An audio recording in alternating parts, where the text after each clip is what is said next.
Bonjour, vous écoutez le podcast de Virage. On vous donne des pistes pour aller de l'avant et ça se fait parfois à contre-courant. Si face à un problème, quel qu'il soit, vous vous êtes déjà dit « j'ai tout essayé, rien ne va, je ne sais plus quoi faire », alors vous êtes au bon endroit. Je suis Marina Blanchard, psychologue, formatrice et fondatrice de Virage. Mon école s'inscrit dans la lignée de celle de Palo Alto, c'est-à-dire de la thérapie brève. Et je suis Peggy Van Lierde, chef d'entreprise, journaliste et coach en développement personnel.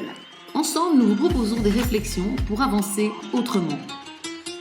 On continue à répondre aux différents commentaires que vous nous avez envoyés pour avoir des pistes pour avancer autrement dans votre situation personnelle. Et on va répondre aujourd'hui à cette maman qui est tiraillée entre son nouveau compagnon et son fils qui ne veut pas accepter le nouveau compagnon et le fils qui ne veut pas déménager. Alors, on identifie un peu deux aspects. On va en tout cas l'aborder de cette façon dans l'épisode.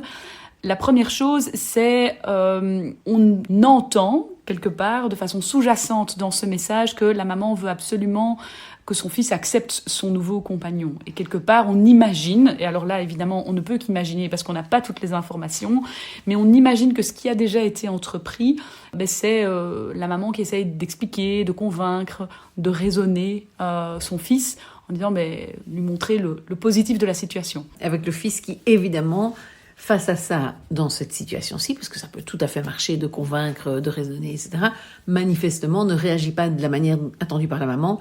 Et donc, j'ai envie de dire presque, si on voit le film et qu'on l'imagine, parce que nous, on n'a pas les détails, mais on voit la maman qui essaie de convaincre et le fils qui va évidemment contre-argumenter. Plutôt que d'essayer de le convaincre d'aimer, d'accepter le compagnon, ce serait d'accepter le fait que son fils n'est pas OK avec le compagnon, n'aime pas ce compagnon, ne l'apprécie pas, etc. Et ça renvoie un petit peu à tout le monde ne doit pas s'aimer dans une famille ou dans une famille recomposée, qui est un sujet qu'on a abordé dans l'épisode 39 de ce podcast. Et effectivement, parfois, les parents ou les compagnons qui se mettent ensemble dans une nouvelle famille recomposée déploient énormément d'énergie pour que tout le monde s'aime. C'est ça. Et c'est pas forcément un passage obligé. Même, je pense que moins on va l'obliger, et plus on a des chances que les choses soient apaisées, en disant à son fils, t'as le droit de pas l'aimer. Ça me semble important de lui redonner cette liberté-là, qui déjà va le faire se sentir plus respecté, etc. Et se dire, voilà, ils sont pas obligés de s'entendre, effectivement. Deuxième dimension, peut-être un petit peu plus terre-à-terre dans le message que cet internaute nous a envoyé, c'est qu'il y a aussi la dimension l'enfant ne veut pas déménager. Oui. Et donc là, il y a quelque chose de plus logistique. Et là, peut-être se poser la question, pourquoi ? Pourquoi l'enfant ne veut pas déménager ? Parce qu'il peut y avoir plusieurs raisons possibles et ça vaut la peine peut-être de creuser. Effectivement, de nouveau, ici, ce que je trouve un peu difficile, Peggy, c'est qu'on n'a pas l'âge de l'enfant et qu'évidemment, il y a des âges où il ne veut pas déménager et il n'a pas son mot à dire, vraiment. Et puis, il y a des âges où peut-être il y a moyen de trouver des alternatives, où il ne déménage pas, où il est plus chez son père. Enfin voilà, donc ça va être important de le dire aussi. Mais on a un peu imaginé, nous, des explications, et pour essayer de donner des conseils en fonction de l'explication. Oui, donc par exemple, il y a d'abord, si on reste dans la logistique, le côté confort. Peut-être que l'enfant n'a pas envie de déménager tout simplement parce qu'il aime bien sa chambre actuelle. Oui, sa chambre ou la proximité. Enfin, je pense à une de mes patientes qui avait ce problème-là. Elle avait déménagé et son fils, elle s'était éloignée de la ville où il y avait l'école, etc. Et donc le fils râlait parce que voilà, ça compliquait sa vie à lui et qu'il trouvait que c'était pas normal qu'il doive lui s'adapter. Et donc effectivement, ça peut être sa chambre, ça peut être enfin tout ce qui est matériel et qui. Donc là, je pense que c'est vrai que, mais de nouveau en fonction de l'âge de l'enfant, il y a des âges où on s'adapte très bien. Mais quand on a 15 ans et qu'on quitte tous les copains du quartier, c'est vrai que c'est difficile. Et je pense que c'est vraiment important de reconnaître, en tout cas, combien c'est difficile pour lui. Et de ne pas vouloir le convaincre que ça va être mieux ailleurs, de le convaincre, de nouveau pouvoir lui dire, oui, en fait, c'est super dur pour toi. Et c'est vrai que c'est pas chouette. T'as 12 ans, j'invente.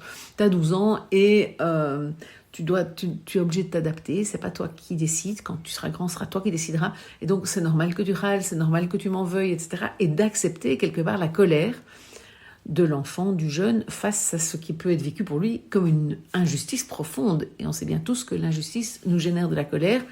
Et donc, ici, effectivement, je pense que c'est important de pouvoir la reconnaître. De pouvoir à la fois dire, voilà, c'est ma décision et c'est moi la maman. Donc, c'est pas pour ça qu'il faut remettre la décision en question, mais je pense qu'il faut vraiment pouvoir rejoindre son enfant dans le fait qu'il y a une frustration, il y a une colère, il y a une injustice, que c'est vraiment dur. En fait, je trouve que c'est vraiment dur, objectivement. Et je pense que ça, c'est vraiment important, c'est de distinguer effectivement ce qu'on impose à l'enfant, parce que c'est pas lui qui va décider si on bouge ou pas, mais de pouvoir rejoindre ses émotions, les valoriser, etc.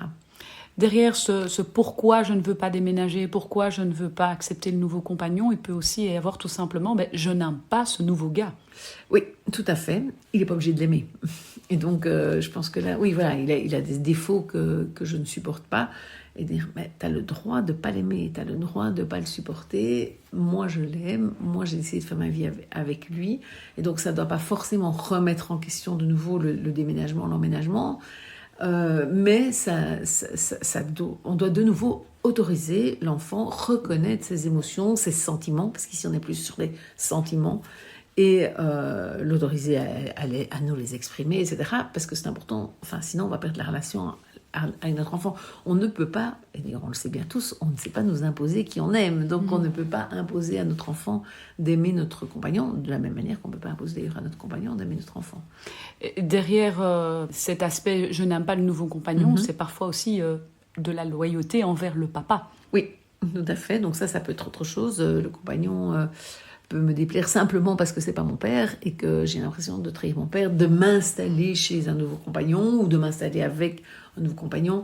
Et là, je pense aussi que c'est important. Alors évidemment, de nouveau ici, il nous manque des infos. Quelle est la position du père par rapport à ça? Est-ce que lui-même s'est déjà installé avec quelqu'un? Est-ce qu'au contraire, lui-même souffre toujours du départ de la maman, par exemple? Là, on n'a pas toutes les infos, mais effectivement, là, ça va être important aussi de rassurer son enfant sur le fait que l'autre ne va pas prendre la place de son père. Et là aussi, de mettre des règles de vie pour que le compagnon ne soit pas tout le temps sur le dos de l'enfant en train de le reprendre et de jouer le père. Parce que ça, évidemment, ça ne va faire que renforcer cette problématique de loyauté si elle est présente. On a parlé du chamboulement physique, du déménagement. Alors, il y a le chamboulement aussi relationnel, c'est-à-dire que quand le nouveau compagnon arrive dans le duo maman-enfant, quelque part, le pourquoi je ne l'accepte pas, ça peut aussi être j'ai plus ma maman pour moi. Oui. Maman-fils en plus ici.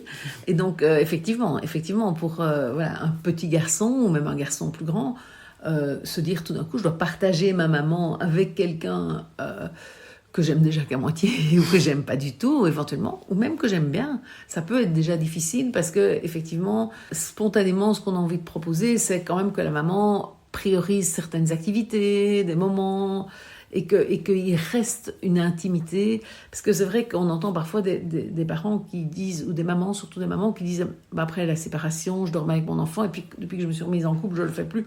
Évidemment, pour l'enfant, c'est un peu violent parce qu'il y a presque un rejet. Et donc, le nouveau compagnon, sans le vouloir du tout, fait vivre à l'enfant cette espèce de sentiment d'abandon, de rejet de la part de sa maman. Et donc, ça, c'est évidemment très important, c'est de pouvoir privilégier des moments d'intimité, des moments précieux, peut-être partir à deux avec l'enfant en vacances, qu'il y ait des moments où il puisse retrouver sa maman à temps plein, quelque part. Un dernier scénario qu'on a imaginé dans C'est pourquoi je ne suis pas prêt à déménager, peut-être parce que c'est le Xème déménagement, le Xème changement de compagnon. Peut-être que dans ce cas-là, l'enfant en a marre de devoir s'adapter. Oui. Et là, j'aurais envie de dire, de nouveau, à la maman, de voir si effectivement c'est le cas, de pouvoir dire, si elle a décidé de déménager, elle déménage. Mais de nouveau, alors là, on est dans rejoindre l'émotion et le fait que c'est dur pour lui, que ça fait X fois, peut-être même qu'il change d'école, qu'il y a tout. Et donc là, on est de nouveau dans vraiment rejoindre sa souffrance. Parce que c'est vrai que c'est difficile pour un enfant et parfois on leur demande beaucoup. Quand on leur demande effectivement de s'adapter non seulement à une nouvelle personne dans la vie, mais en plus je dois changer de lieu de vie, et en plus ça fait la 3e fois qu'on me change d'école, ou que simplement on s'installe, et qu'il n'a pas sa place. Ça peut aussi être parce que dans la nouvelle maison, j'aurai moins ma place, je devrais partager une chambre avec un frère et une sœur, et tout ça, ce sont des revendications légitimes. Et en même temps, c'est pas pour ça que les parents doivent changer leur plan de vie, mais je pense que c'est important de pouvoir reconnaître le fait qu'il a de bonnes raisons de râler, il a de bonnes raisons d'être triste, il a de bonnes raisons de s'opposer quelque part. Plus on va pouvoir reconnaître qu'il a le droit de s'opposer, qu'il a le droit de penser ce qu'il pense, plus il va pouvoir se sentir quand même reconnu, exister pour sa maman, important pour sa maman.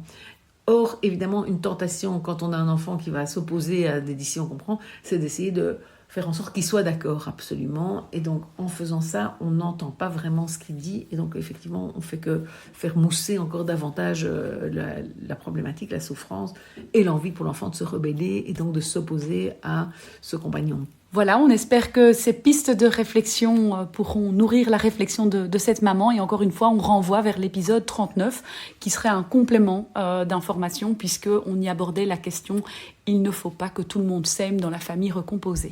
Tout à fait. À la semaine prochaine. Au revoir, Peggy.